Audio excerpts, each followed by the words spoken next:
नमस्कार, मैं शिवानी रूबरू बिहार में आपका स्वागत है। आज है 16 अक्टूबर। चलिए फटाफट बढ़ते हैं बिहार की अब तक की 20 बड़ी खबरों के साथ। विजयादशमी यानी बुराई पर अच्छाई की जीत का दिन। बीते दिन भावुक माहौल में कई जगह माता की विदाई की गई। इस क्रम में कई जगहों पर बंगाली समाज की महिलाओं ने सिंदूर खेलकर अखंड सौभाग्य का वरदान भी माता से मांगा। पटना में कई जगहों पर सिंदूर खेल का आयोजन किया गया। राजधानी पटना शहर के भिखना पहाड़ी, कंकड़बाग समेत कई जगहों पर इसका आयोजन किया गया। पटना सिटी के गौरी शंकर कॉलोनी स्थित गुलजार बाग, सांस्कृतिक परिषद, बंगाली अखाड़ा, मारूफगंज, बड़ी देवी जी तथा विवेकानंद कॉलोनी में भी इसका आयोजन किया गया। जेईई एडवांस्ड रिजल्ट जारी कर दिया गया है। परीक्षार्थी आधिकारिक वेबसाइट JEEadvance.ac.in पर जाकर नतीजे चेक कर सकते हैं। बता दें कि यह परीक्षा Indian institute of technology Kharagpur द्वारा आयोजित कराई गई थी। स्टूडेंट्स अपना रोल नंबर, रजिस्ट्रेशन नंबर और जन्म तिथि डालकर रिजल्ट चेक कर सकते हैं। बीते दिन रिजल्ट जारी होने के बाद सभी चुने हुए छात्रों के लिए 16 अक्टूबर यानी आज से चॉइस फिलिंग का ऑप्शन शुरू हो जाएगा। इसके बाद पहले चरण का अलॉटमेंट 22 अक्टूबर सुबह 10 बजे जारी कर दिया जाएगा। वहीं इसके बाद दूसरे चरण का अलॉटमेंट 24 अक्टूबर से शुरू किया जाएगा। बीते दिन औरंगाबाद के रफीगंज रेलवे स्टेशन पर आनंद विहार झारखंड एक्सप्रेस पहुंचते ही शहीद रंजन कुमार अमर रहे। वंदे मातरम, भारत माता की जय के जयकारों से गूंज उठा। बताते चले कि आंती थाना क्षेत्र के निवासी रंजन कुमार चंद्रवंशी RPSF के कांस्टेबल पद पर आनंद विहार दिल्ली में पदस्थापित थे। बताया जाता है कि बुधवार की रात्रि में रंजन कुमार आनंद विहार में अपने साथी के साथ पेट्रोलिंग में तैनात थे। इसी क्रम में अप डाउन दोनों साइड से ट्रेन आ रही थी। अपने साथी को बचाने के क्रम में शताब्दी एक्सप्रेस ट्रेन की चपेट में आ गए। लालू प्रसाद यादव के बड़े बेटे तेज प्रताप यादव को भले ही राष्ट्रीय जनता दल की मुख्यधारा से दूर देखा जा रहा है, वे अभी भी पार्टी के बड़े नेताओं को औकात बताने में लगे हुए हैं। पार्टी नेता रामा सिंह के यह कहने पर कि तेज प्रताप रहें या जाएं फर्क नहीं पड़ता, उन्होंने पलटवार किया है कि राजद रामा सिंह के पिता की नहीं है। ऐसे कई लोग RJD में आए और चले गए। तेज प्रताप कहते हैं कि उनके नाम से तो भूत भी भागते हैं। ये नेता क्या है? डॉक्टर राजेंद्र प्रसाद केंद्रीय कृषि विश्वविद्यालय का द्वितीय दीक्षांत समारोह 8 नवंबर की जगह अब 7 नवंबर को होगा। यह बदलाव 8 नवंबर को उपराष्ट्रपति M वेंकैया नायडू के व्यस्त रहने के कारण हुआ है। विश्वविद्यालय के कुल सचिव डॉक्टर PP श्रीवास्तव की ओर से जारी सूचना से मिली जानकारी के अनुसार उपराष्ट्रपति को दिल्ली में 8 नवंबर को कुछ आवश्यक कार्य हैं, जिसके बाद कुलपति डॉक्टर रमेश चंद्र श्रीवास्तव ने उपराष्ट्रपति से 7 नवंबर को आने का आग्रह किया है। बीते दिन से सैलानियों के आगमन से बोध गया में वही पुरानी रौनक वापस लौटने की उम्मीद है, जिससे बोध गया के व्यापारियों में खुशी का माहौल व्याप्त है। ऐसा प्रतीत होता है कि विदेशी सैलानियों के आगमन से यहाँ के व्यापार एक बार फिर से सही होने जा रहा है। प्राप्त जानकारी के अनुसार चार्टर्ड फ्लाइट के जरिए पर्यटक विदेशों से दिल्ली पहुंच रहे हैं। 15 नवंबर से कमर्शियल फ्लाइट भी चालू होने की बात कही जा रही है, जिससे पर्यटक का क्षेत्र एक बार फिर रफ्तार पकड़ेगा। बिहार के बेगूसराय जिले के चर्चित आध्यात्मिक और मोक्षदायिनी सिमरिया धाम के गंगा तट पर इस वर्ष की कल्पवास मेला नहीं लगेगा। कोरोना संक्रमण के मद्देनजर DM ने कार्तिक माह में लगने वाले कल्पवास मेला के आयोजन पर रोक लगा दी है। जिला प्रशासन द्वारा कल्पवास मेला स्थगित रहने से संबंधित बैनर 0 माइल, दिनकर, गोलंबर, सिमरिया समेत सभी प्रमुख जगहों पर लगा दिया गया है।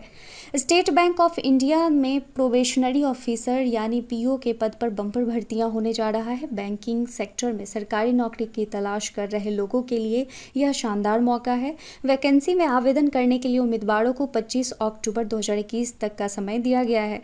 इस वैकेंसी के माध्यम से कुल 2056 पदों पर भर्तियां होंगी। इच्छुक उम्मीदवार स्टेट बैंक ऑफ इंडिया की ऑफिशियल वेबसाइट sbi.co.in पर जाकर ऑनलाइन आवेदन कर सकते हैं। बिहार उपचुनाव के लिए महागठबंधन में मचे घमासान के बीच कांग्रेस ने पूरे दमखम के साथ मोर्चा संभाल लिया है।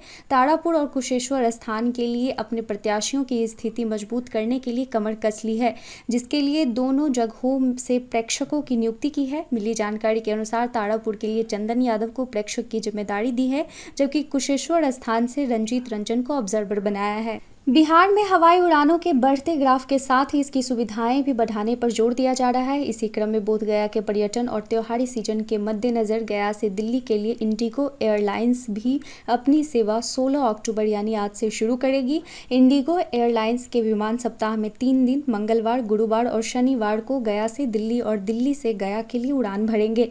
दुर्गा पूजा के बाद अब एक बार फिर से बिहार विधानसभा उपचुनाव की दोनों सीटों पर प्रचार रफ्तार पकड़ने जा रहा है। इसे फाइनल टच दिया जा रहा है। खबर के अनुसार बिहार विधानसभा उपचुनाव में प्रचार अभियान जेडीयू की ओर से तेज होने जा रहा है। 17 अक्टूबर रविवार से जेडीयू अपने प्रचार अभियान को गति देगा। 20 अक्टूबर के बाद मुख्यमंत्री नीतीश कुमार भी चुनाव प्रचार में उतरेंगे। बता दें कि 28 अक्टूबर तक प्रचार चलेगा। बिहार में होने वाले विधानसभा उपचुनाव से पहले राजद को बड़ा झटका लगा है। राजद के प्रदेश उपाध्यक्ष और बिहार विधान परिषद के पूर्व उपसभापति रह चुके सलीम परवेज का राजद से मोह भंग हो चुका है। वो अब जदयू का दामन थामने जा रहे हैं। राजद के पूर्व एमएलसी सलीम परवेज 17 अक्टूबर को जदयू ज्वाइन करेंगे। अपने ठेठ बिहारी अंदाज के लिए चर्चित युवा कवि और लेखक नीलोत्पल मृणाल रावण वध के बारे में एक ट्वीट कर फंस गए हैं। उन्होंने रावण को मारने का नया तरीका क्या बताया? ट्विटर यूजर्स उनको जवाब देने के लिए टूट पड़े हैं। उन्होंने इस मौके का इस्तेमाल महंगाई का मसला उठाने के लिए किया तो ढेरों लोग उनसे नाराज हो गए। कुछ लोगों ने उन्हें भाकपा छोड़कर कांग्रेस में आए कन्हैया कुमार की टीम का सदस्य तक बता दिया। दरअसल उन्होंने कहा, इस बार पुतला मत जलाइए, फालतू के पटाखे खर्च, रावण को बस एक झोला देके बाजार भेज दीजिए, रावण को महंगाई मार डालेगी। माना जा रहा है कि अगले 5-6 दिन में देश में कोरोना वैक्सीन लेने वालों की संख्या 100 करोड़ पार हो जाएगी। इस उपलक्ष्य में पहली बार प्राचीन विश्व धरोहर नालंदा खंडहर को रंग बिरंगी लाइट से सजाया गया है। बता दें कि देश में 100 करोड़ वैक्सीनेशन के उपलक्ष्य में देश भर के 100 विश्व धरोहरों को रंग बिरंगी लाइटों से जगमग किया गया है। इनमें एक नालंदा खंडहर भी शामिल है। बीते दिन दशहरा के साथ साथ अंतर्राष्ट्रीय ग्रामीण महिला दिवस के तौर पर मनाया गया। इस मौके पर राज्य के शिक्षा मंत्री विजय कुमार चौधरी ने ट्वीट करते हुए लिखा कि जब एक स्त्री जमीन, पशु, कृषि और राज्य के विकास के लिए कार्य करती है तो संपूर्ण धरा फलती फूलती है। माननीय श्री नीतीश कुमार जी ने अपनी नीतियों से महिलाओं को समाज की अगली पंक्ति में ला खड़ा कर दिया है। आरजेडी ने शुभकामनाएं देते हुए दशहरा के मौके पर राज्यवासियों से बिहार के नीतीश बीजेपी सरकार को उखाड़ फेंकने की अपील की है। आरजेडी ने ट्विटर हैंडल के माध्यम से लिखा है कि आइए 16 वर्षों से नीतीश भाजपा सरकार के कुकर्मों से राज्य में व्याप्त महंगाई, अपराध, गरीबी, बेरोजगारी, बदहाल शिक्षा, स्वास्थ्य, विधि व्यवस्था, घोटाले, अफसरशाही, भ्रष्टाचार और बलात्कार जैसी रावण रूपी बुराई का वध करने का संकल्प लें। मानसून की विदाई के बाद एक बार फिर बारिश दस्तक दे रहा है। गुलाब और शाहीन चक्रवात के बाद अब बिहार में चक्रवाती तूफान जवाद का असर ठीक ठाक हो सकता है। मौसम विभाग की माने तो आज की शाम से बदली छा जाएगी, जबकि रविवार की रात से बारिश के आसार बन रहे हैं। हवा सामान्य से काफ़ी तेज चलेगी। पश्चिम और दक्षिण पश्चिम हवा आपस में टकराएगी। शुष्क हवा और नमी लिए हवा का असर नजर आएगा। बिहार के रेल यात्रियों को और अधिक किराया देने के लिए तैयार रहना होगा। रेलवे बिहार के कई स्टेशनों को विकसित कर विश्व स्तरीय बनाने की कोशिश कर रहा है।